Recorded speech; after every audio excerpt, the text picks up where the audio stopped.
ابلیس کا رول، جس میں میں دیکھتا ہوں کہ اگر دین پہ زر جو پہنچا تو وہ ابلیس کی نظر سے دیکھے کس طرح اس نے پہلی شریعتوں پہ اور آخری شریعت جناب رسول صلی اللہ علیہ وسلم کے اوپر حملہ کیا، اور اس کی وہ کلام جو قرآن میں اللہ نے دلیل کے طور پہ دی ہے کہ میں ان کی صراط کی طاق میں رہوں گا،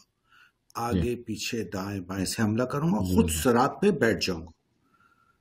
اور یہ کتنی بدنصیبی ہے کہ وہ صراط پہ بیٹھے ہوئے 72 صراطیں اس نے بنا دی،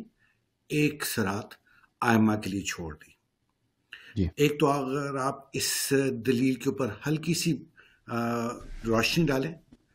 اس کے بعد میں پھر ایک اور سوال کرنا چاہوں گا اسی سے منسلک۔ دیکھیں، ابلیس کا جو رول ہے اہل بیت علیہ السلام سے دشمنی میں، رسول اللہ صلی اللہ علیہ وسلم سے دشمنی میں، یہ تو روایات میں موجود ہے کہ رسول پاک صلی اللہ علیہ وسلم کی جب بعثت ہوئی ہے تو ابلیس نے نعرہ نکالا۔ وہ کتاب امیر المؤمنین علیہ السلام فرماتے ہیں کہ میں پیغمبر صلی اللہ علیہ وسلم کے ساتھ تھا غار حرا میں، جب جبرائیل آئے ہیں، انہوں نے وحی لایا ہے، تو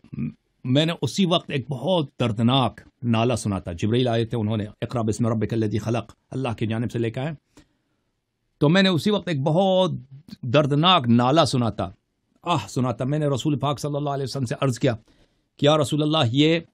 کیا تھا جو میں نے دردناک نالہ سنا؟ تو رسول پاک صلی اللہ علیہ وسلم نے فرمایا کہ ابلیس ملعون تھا، کہ جب میری بعثت ہوئی ہے تو ابلیس ملعون کا نالہ تھا، وہ مایوس ہو گیا کہ اب جو ہے میری عبادت کرنے والا کون رہے گا دنیا میں۔ اور پھر آپ کی خدمت میں عرض کروں کہ غدیر خم کے واقعے میں بھی، وہاں پہ بھی ہمیں ملتا ہے کہ ابلیس نے ملعون کا وہاں پہ اس نے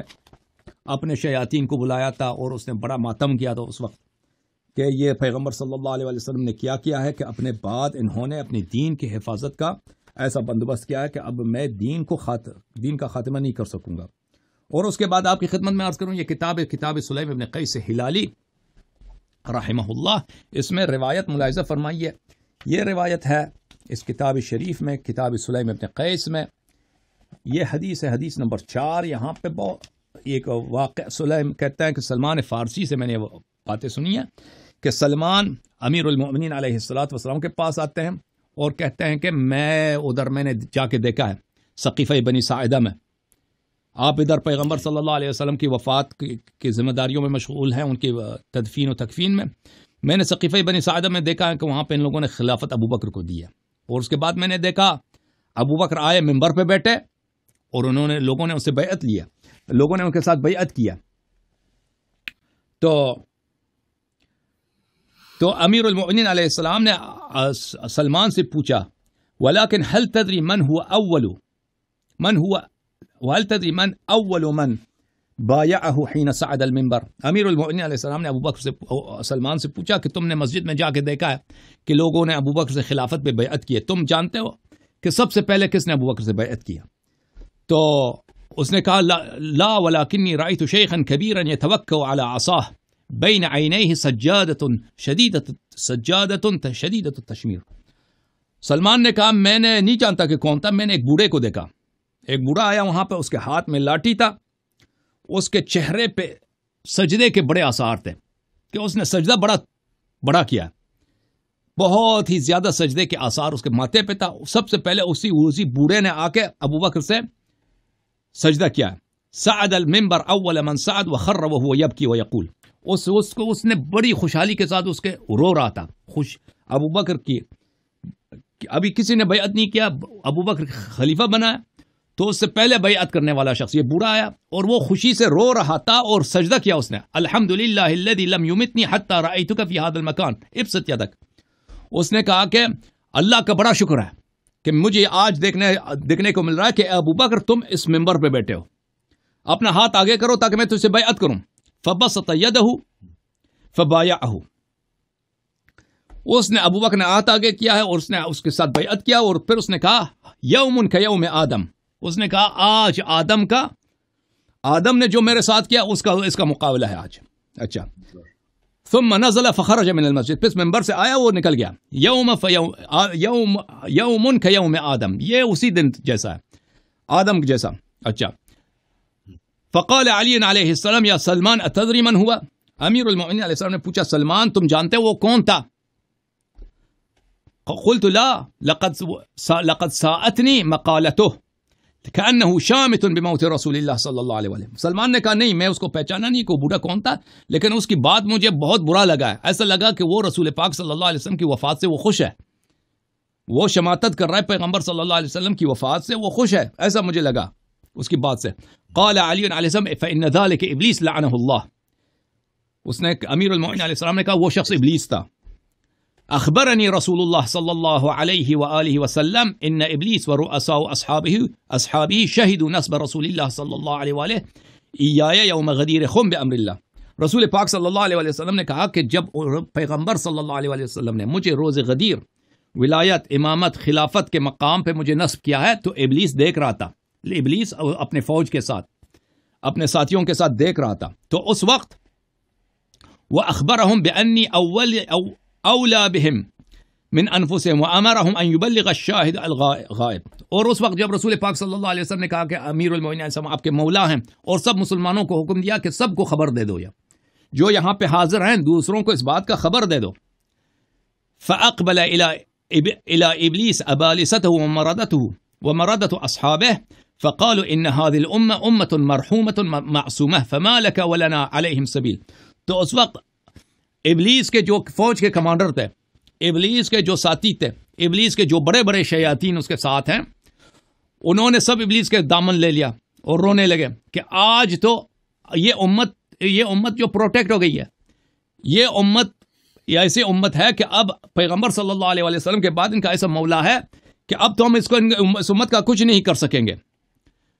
نہ تو کچھ کر سکے گا نہ ہم کچھ سکیں گے. وقد اعلموا مفزعهم وامامهم بعد نبیہم، اس امت کو پیغمبر صلی اللہ علیہ وسلم نے بتا دیا کہ میرے بعد تمہارا امام تمہارا مولا کون ہے. فانطلق ابلیس کئیبا حزیبا، اور اس وقت ابلیس وہاں سے بہت ہی وہاں سے نکل گیا تھا، بہت ہی غمزدہ. تو پیغمبر صلی اللہ علیہ وسلم نے مجھے بتایا تھا کہ سب سے پہلا شخص جو بیعت کرے گا وہی ہوگا. فاخبرنی رسول اللہ صلی اللہ علیہ وآلہ بعد وقال يبايع الناس ابو بکر في ظلة بني ساعدة بعد تخاصمهم بحقنا. پیغمبر صلی اللہ علیہ وسلم نے مجھے بتایا تھا کہ میرے وفات کے بعد سقیفہ بنی ساعدہ میں وہاں پہ ابو بکر جائیں گے عمر کے ساتھ، اور یہ لوگوں کو ہمارے حق کو غصب کرنے کی وہ حجت لائیں گے، دلیل دیں گے کہ بھئی میں غار میں پیغمبر کے ساتھ تھا، آپ لوگ میں قریشی ہوں آپ قریشی نہیں، ہم پیغمبر کے قبیلے کے ہیں. تو اس طرح وہ لوگوں کو یہ لوگ اپنی خلافت بنوائیں گے. ثم یأتون المسجد، پھر یہ لوگ مسجد آئیں گے. فیکون اول من یبایعه على منبر ابلیس فی صورت شیخ کبیر مشمر یقول کذا کذا. پیغمبر صلی اللہ علیہ وسلم نے مجھے خبر دیا کہ سب سے پہلا شخص جو آئے گا ابو بکر سے بیعت کرے گا وہ ابلیس ہوگا، ایک بوڑھے شخص کی صورت میں کہ اس کے چہرے میں بڑے سجدے کے آثار ہوں گے، اور یہی کلمات اے سلمان جو تو نے مجھے کہا بھی پیغمبر صلی اللہ علیہ وسلم نے مجھے بتایا تھا کہ ابلیس یہی جملے کہیں گا. ثم یخرج فیجمع اصحابه وشیاطینه وابالسته فیخرون سجدا فیقولون. پھر مسجد سے یہ نکل جائے گا بیعت کرنے کے بعد اور اپنے شیاطین کو بلا دے گا، اپنے فوج کے کمانڈروں کو بلائے گا، اور یہ سب لوگ سجدہ کریں گے خوشی میں اور کہیں گے یا سیدنا یا کبیرنا انت الذی اخرجت آدم من الجنہ، اور کہیں گے کہ تو، ان کے ابلیس کے فوج کے شیاطین کہہ دیں گے کہ یا تو ہمارا سید ہے، ابلیس سے کہیں گے تو ہمارا آقا ہے، تو وہی ہے جس نے یہ کارنامہ کیا کہ آدم علیہ السلام کو تم نے جنت سے نکال دیا. بلے اور فیقول ای امت لن تذل بعد نبیہا، پھر ابلیس کہے گا کہ کون سی وہ امت ہے جو اپنے نبی کے بعد گمراہ نہیں ہوئی ہے. کلا، سب امتیں گمراہ ہو گئی ہیں. زعمتم ان لیس لی علیہم سلطان ولا سبیل، تم لوگوں نے کیسے غدیر خم میں مجھ سے کہا تھا کہ آج کے بعد ہمیں مسلمانوں پر اس امت پہ کوئی اثر رسوخ نہیں ہوگا، کوئی کنٹرول نہیں ہوگا. بلے فکیف رأیتمونی صنعت بہم حین ترکوا ما امرہم اللہ بہ من طاعتہ وامرہم بہ رسول اللہ صلی اللہ علیہ وسلم. دیکھو آج کے کیسے میں نے مسلمانوں کو گمراہ کیا ہے پیغمبر نے اللہ نے حکم دیا تھا کہ امیر المؤمنین علی علیہ السلام کی اطاعت کرو، میں نے ان کو کیسے گمراہ کیا؟ وذلك قول اللہ عز وجل، اور یہ اللہ تعالیٰ کا کلام ہے، وَلَقَدْ صَدَّقَ عَلَيْهِمْ إِبْلِيسُ ظَنَّهُ فَاتَّبَعُوهُ إِلَّا فَرِيقٌ مِّنَ الْمُؤْمِنِينَ۔ یہ سورہ مبارکہ سبا میں آیت نمبر 20 ہے کہ ابلیس نے اپنے قول کی تصدیق کرا دی مسلمانوں پر، اور مسلمانوں نے ابلیس کی اتباع کی، الا فریقا من المؤمنین، سوائے مؤمنین کے ایک فرقے کے، سب نے ابلیس کی اتباع کی۔ اچھا، یہ ہے ابلیس کا کچھ ذکر۔ اس کے علاوہ بھی ہمارے روایات میں ابلیس کے حالات بہت ہیں ہمارے احادیث میں۔ جی بسم اللہ۔